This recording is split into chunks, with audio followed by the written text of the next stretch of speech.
This morning, the Senate Armed Services Committee holds a hearing on alleged Russian cyber attacks, and top intelligence officials are briefing President Obama on a review of evidence that Russia hacked the email servers of the Democratic National Committee. BuzzFeed News reports the FBI never examined DNC servers before issuing its report. President-elect Trump will be briefed on Friday. This comes as he's supporting statements by WikiLeaks founder Julian Assange that Russia was not the source for the mass leak of emails from the Democratic Party. Assange made the claim during an interview with Fox News' Sean Hannity. We have said repeatedly over the last 2 months that our source is not the Russian government and it is not a state party. On Wednesday, Trump tweeted, quote, Julian Assange said a 14-year-old could have hacked Podesta. Why was DNC so careless? Also said Russians did not give him the info. Another tweet cited Assange saying U.S. media coverage on the issue was, quote, very dishonest, and Trump added, quote, more dishonest than anyone knows. This followed Trump's tweet on Tuesday that, quote, the intelligence, with intelligence in quotes, the intelligence briefing on so-called Russian hacking was delayed until Friday, perhaps more time needed to build a case, very strange, unquote.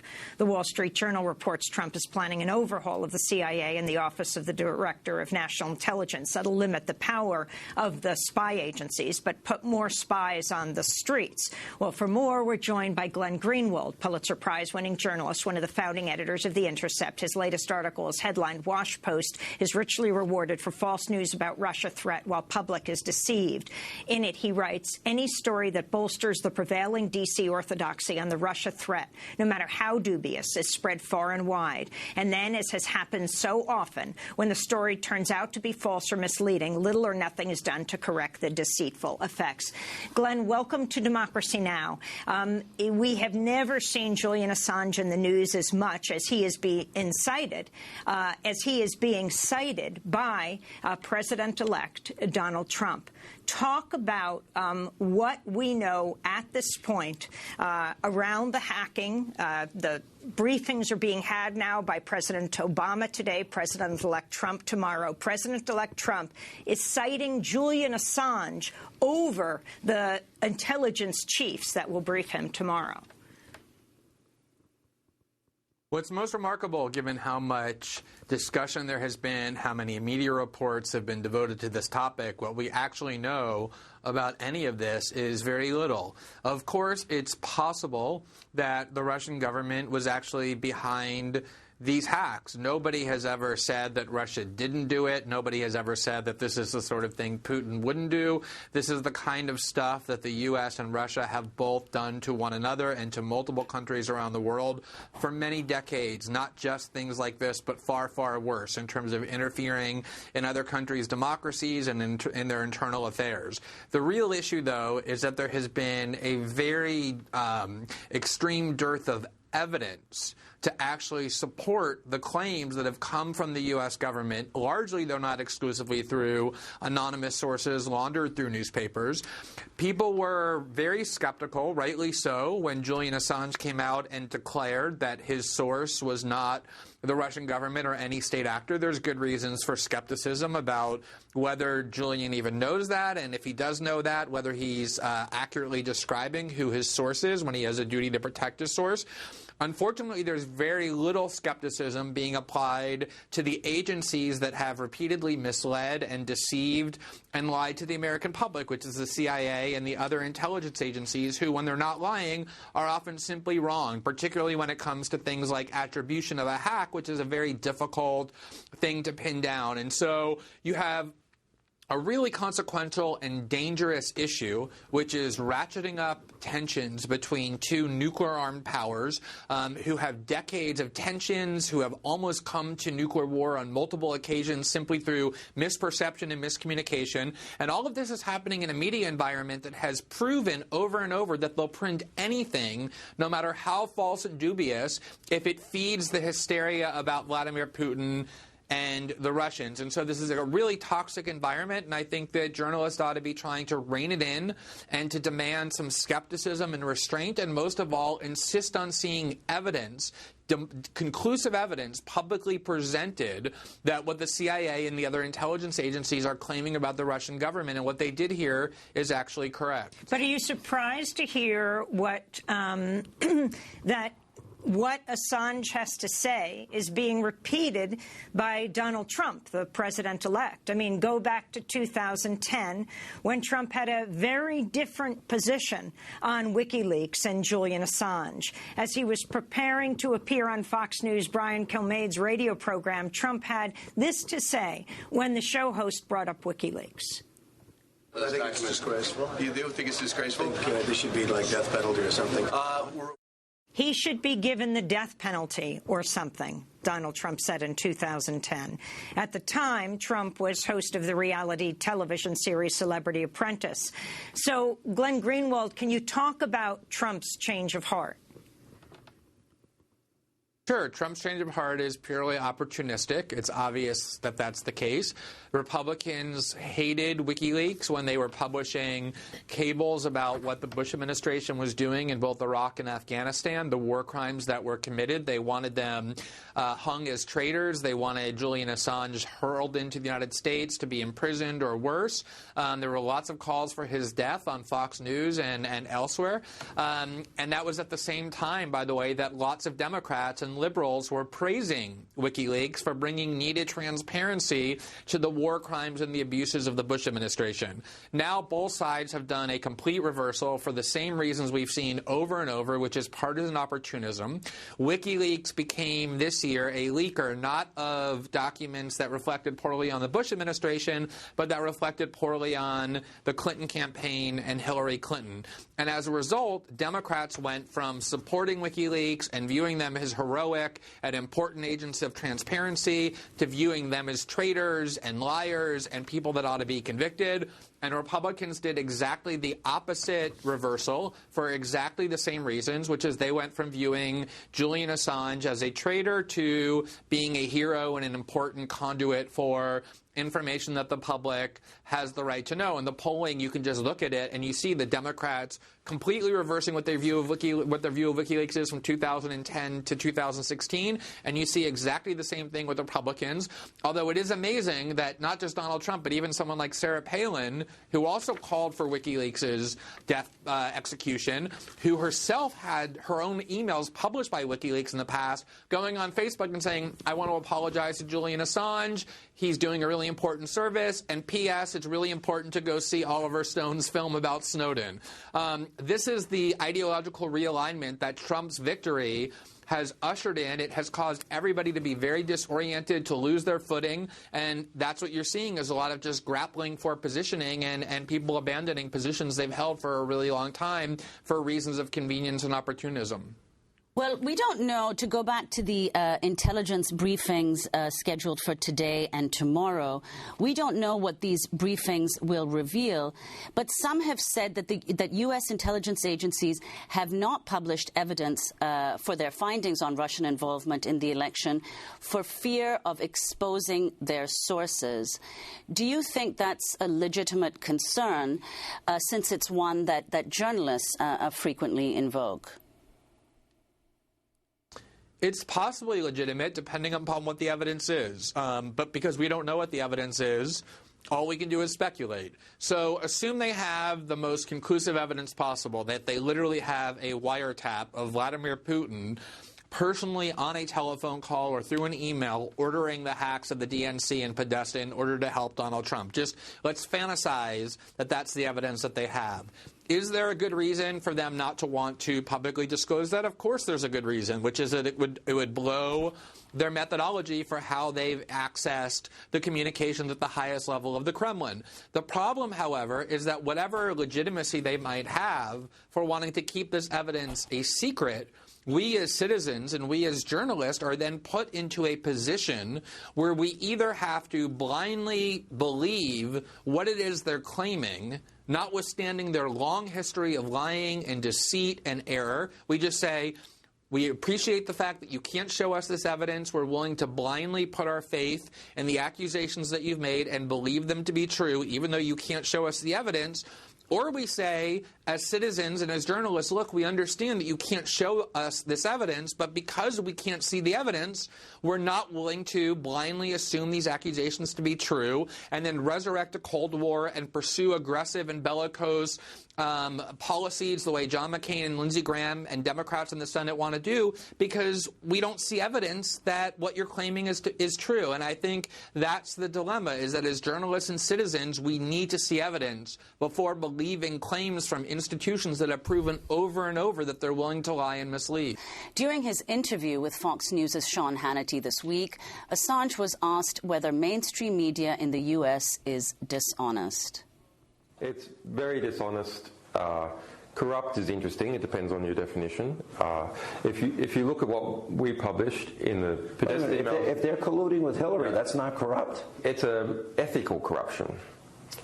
They're not identifying it to their audiences. They claim that they're objective journalists. It's ethically corrupt. Corrupt by corruption also means something in law, which is that you're taking money in exchange. Okay. So I don't think that collusion. They're colluding, yeah. Okay, because they share her political agenda. Well, why else would they collude? Or they hate Donald Trump? I think that's an optimistic interpretation, that they share the political agenda. Well, explain that. It's more like, you rub my back, I'll rub yours. I'll give you, I'll give you information. You'll come to my. I'll invite you to my child's christening or our next big party. Or do you know what I mean? That's WikiLeaks founder Julian Assange on Fox News. Glenn Greenwald, your latest article for The Intercept is headlined, "Wash Post is richly rewarded for false news about Russia threat while public is deceived." So could you comment on what Assange said and your own findings regarding mainstream media coverage of alleged Russian cyber attacks? So let's focus on the extraordinary behavior of the Washington Post for the moment. They have produced two of the most humiliating debacles in American journalism over the last several years, and these two humiliations have taken place just within the last 6 weeks, both of which were about completely fictitious and fabricated claims about the threat posed by Vladimir Putin and Russia. The first was on November 24th, when they claimed, based on a newly formed anonymous group, that there has been a very widespread, successful effort to implant Kremlin propaganda in the American discourse.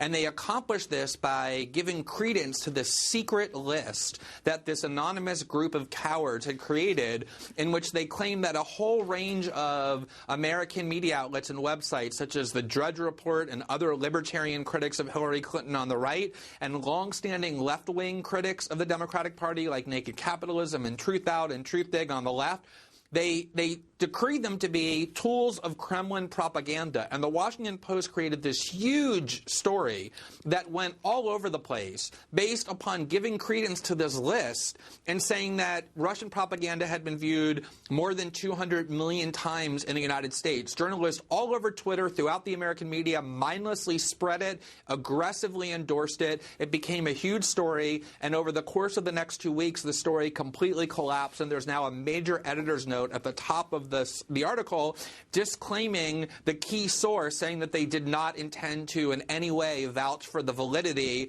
of the findings of the source on which the entire story was based. But even more embarrassing was this weekend when the Post trumpeted this story on Friday night that Vladimir Putin and Russia had hacked into the electric grid of the United States through a Vermont utility, which caused Vermont officials like the governor and Senator Pat Leahy to issue statements saying Vladimir Putin is trying to endanger the safety and the welfare of Vermonters by stealing their heat in the winter. The whole story, from start to finish, turned out to be a complete fabrication. There was no invasion of the American electric grid. The malware that was found on one laptop had nothing to do with Russia. the story was completely false. And again, the American media in this hysteria kept spreading and endorsing it. And in both cases, the retractions were barely noted. So you have millions of people being misled into this hysteria, into this view that Russia is this grave threat. And when the story journalistically collapses, they barely hear about it. And it happened over and over through the election, with Slate saying that a secret server had been found between Donald Trump and a Russian bank, which turned out to be completely false. The Post aired allegations that Putin had poisoned Hillary Clinton on the day that she collapsed on 9/11. And so it's not really just dishonesty. It's the kind of behavior we saw in 2002, where American media outlets are willing to publish anything that the U.S. government tells them to publish to inflate and expand the threat posed by Russia, to raise fear levels to the highest possible degree. And it's an incredibly irresponsible and dangerous form of behavior that media outlets led by the Washington Post are engaging in. And you talk about how retractions obviously don't get anything like the play of the story. That also has to do with what's tweeted by the publication, even when they retract on what isn't, Glenn. Right. So let me just give you two examples of just the corruption that's at play here. So when the Post unveiled their huge story about Russia fake news based on this McCarthyite list that has been proven to be a fraud, they had Marty Baron, the executive editor, the widely respected executive editor of the paper, go onto Twitter and announce this huge expose. And predictably, it got tweeted and retweeted and shared thousands and thousands of times by all of the biggest journalists with the biggest social media followings. When the story collapsed over the next 2 weeks and they appended this huge editor's note, the Washington Post did nothing to bring anyone's attention to the fact that the key claims of the story have been gutted. Marty Baron refused to answer any questions over that 2 weeks about what the paper did, and he uttered not one syllable on Twitter or anywhere else to tell all the followers that he alerted to the story that the story had collapsed.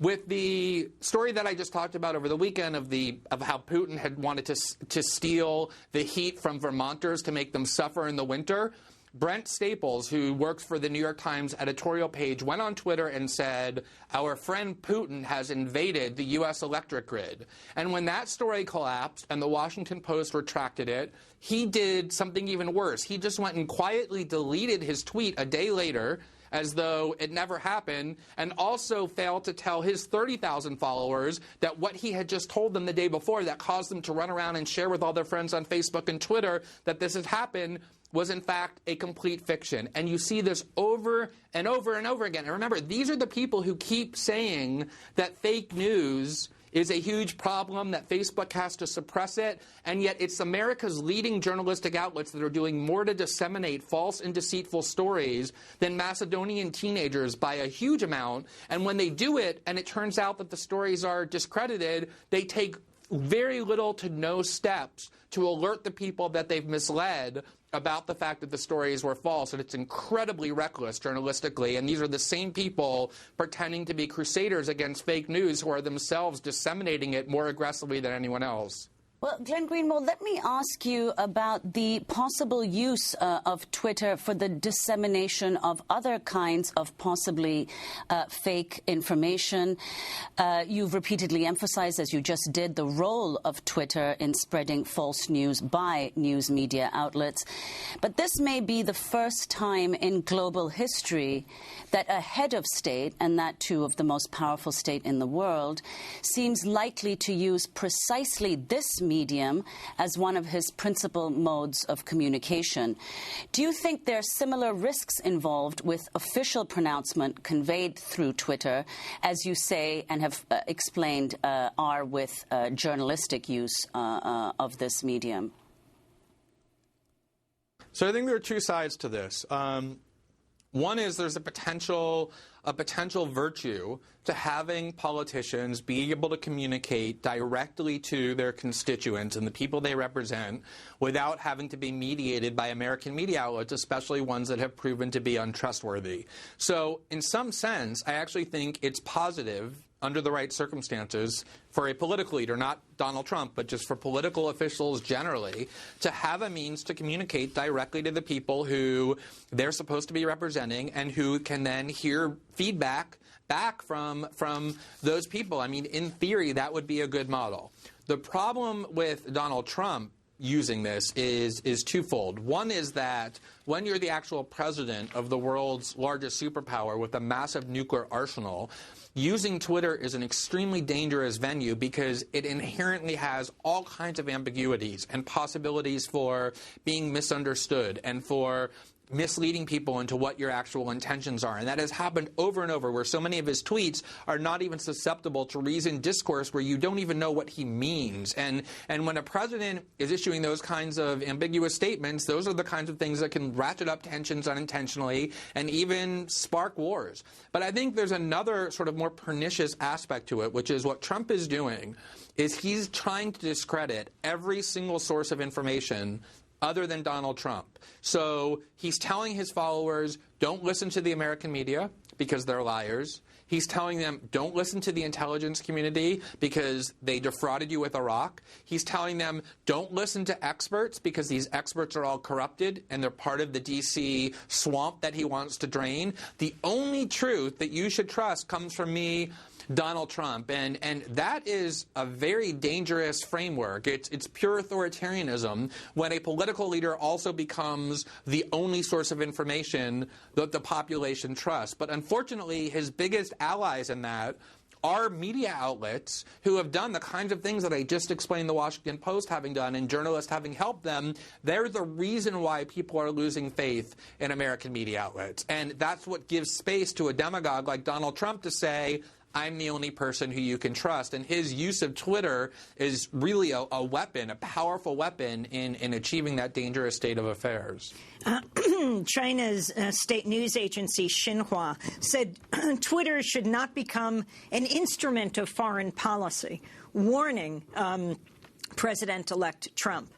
But, Glenn, as we wrap up, your concerns right now. In the headline, we just said that Donald Trump says he's going to overhaul the intelligence agencies, which many might think is a good thing. Cutting back Virginia, the headquarters, less computer, internet surveillance, more human surveillance, getting more spies out on the streets. Where is this country going now, Glenn? Your perspective from outside now, though, as an American. I mean, I think it really remains to be seen, but there are definitely fundamental changes taking place. If you look, for example, at recent polling, what you find is that the CIA is now one of the most admired and defended institutions among Democrats, while Republicans don't like the CIA and actually prefer Vladimir Putin even to Barack Obama. You have radical shifts taking place in coalitions, in alliances, in alignments, and it's very unpredictable how it can play out. Sometimes instability can produce positive outcomes. Trump abrogated the TPP. He wants to limit Boeing and Lockheed and the amount of money that's spent on them. He wants to bring jobs back to the U.S., but it can also have very dangerous outcomes as well because of its unpredictability. And so I think it's a very dangerous time for the United States, and it's one of the reasons why I'm hoping Democrats find their footing and become a lot more focused and reasoned and stop sort of wallowing in these radical conspiracy theories that make them appear unhinged, because Donald Trump needs a cohesive and focused and effective opposition. We're going to leave it there. Glenn Greenwald, thanks so much for being with us. Pulitzer Prize-winning journalist, one of the founding editors of The Intercept. We'll link to your pieces